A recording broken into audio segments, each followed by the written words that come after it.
Il avait écouté.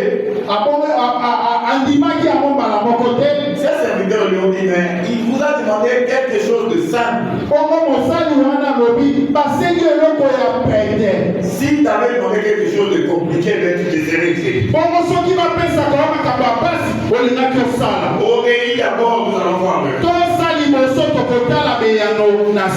quand le général a obéi, après s'être plongé dans le Jourdain, il a été guéri de la lèpre.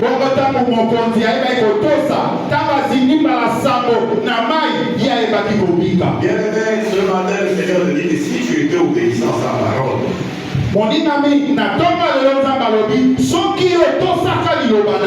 mènerais pas la vie que tu as en train. Amen. Si nous chrétiens nous étions obéissants,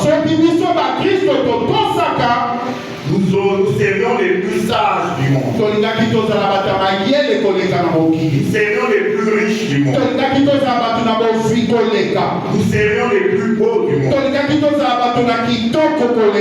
Nous serions les plus heureux du monde. Nous serions plus puissants que les autres. Mais souvent les chrétiens ils plongent, ils vivent dans la pauvreté.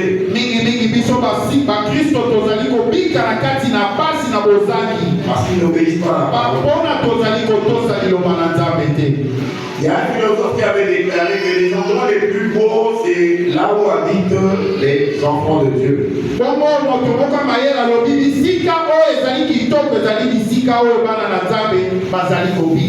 Mais malheureusement, ce n'est pas le cas actuellement. Parce qu'ils ne sont pas à la parole de Dieu.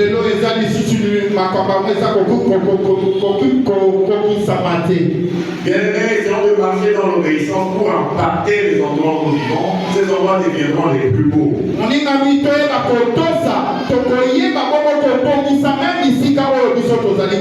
Ce matin, sache que si tu es obéissant, Dieu te manifestera puissamment dans ta vie.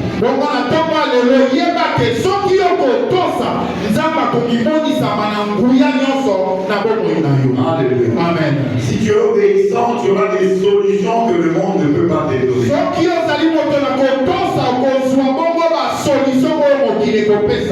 Mais dans Deutéronome 28, il y a toujours le conditionnel si tu obéis, si tu fais ça.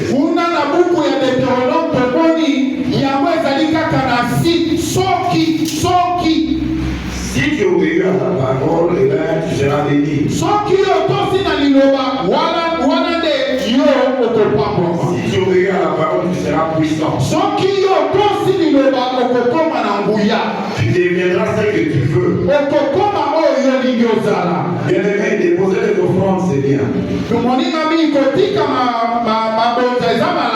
Mais Dieu nous veut obéissants.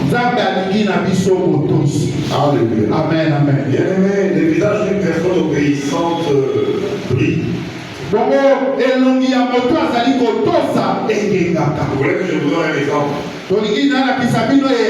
Moïse, quand il allait à la montagne, à son retour, ses frères et sœurs remarquaient que son visage brillait.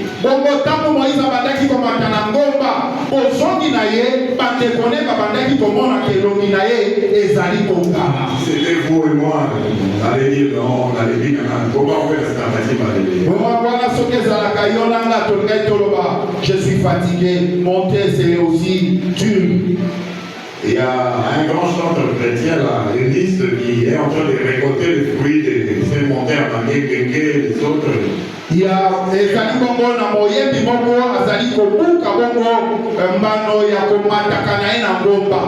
Quand vous suivez ces chansons, donc il dit que maintenant, ce qu'elle est en train de récolter, son inspiration, c'est les fruits de tout ce qu'elle a fait comme privation. Sous la pluie, elle était dans la guerre, maintenant, elle est en train de récolter. Nyonso yazali kobika lelo ezali bongo mbano ya botosi ya bandaki komata na mangenge. En tout cas, c'est le chantre chrétien le plus écouté pour le monde. Mikolo ezali bongo moyebi oyo bato bazali koyoka mingi. Alléluia. Amen, amen. Quand vous suivez ces chansons, vous voyez quand même qu'il y a une certaine inspiration.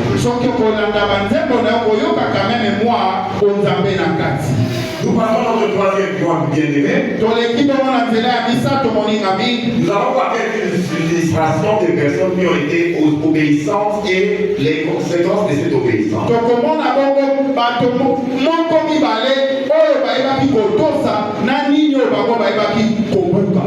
Nous verrons d'abord le cas de Moïse. tokomona bongo eyano